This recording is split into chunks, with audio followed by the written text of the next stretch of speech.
I was 33 years old in my Jesus year, grad student at the University of Illinois, Urbana-Champaign. I was a PhD student, and life was good.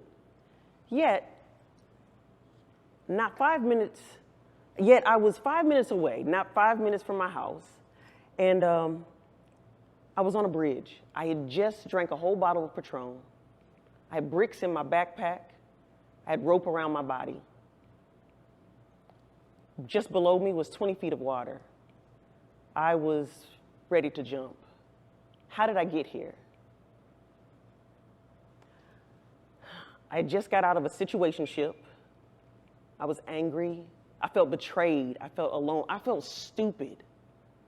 How could I have gotten myself into one of those entanglements?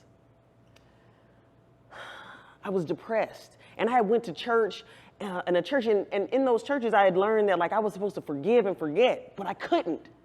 And because I couldn't forget, then I was mad at myself because I couldn't make myself happy. I couldn't forgive.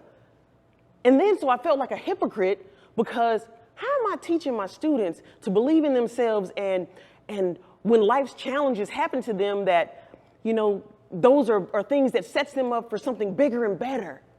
And I didn't believe in myself at this point. And I hated myself for that. And so I was on the bridge because at least they should have somebody that was honest. Now, what I realized is that in looking back, it wasn't the situationship that brought me to the bridge.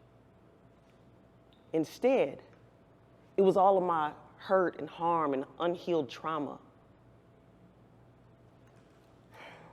Before I jumped, I sent a text to my friends and I said, I love you.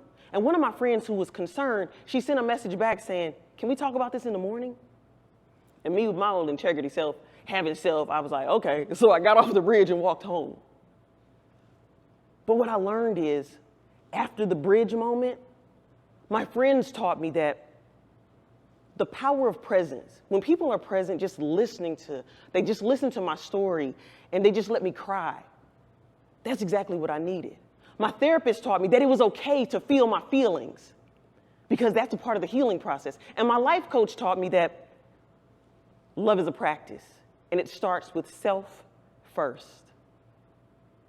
With those lessons, I learned that the biggest thing I learned was that in order to step into our genius, we have to recognize that all of our experiences, they help give us much needed information to help us to release that genius and the experiences that we have and the passion and talent all bundled into one.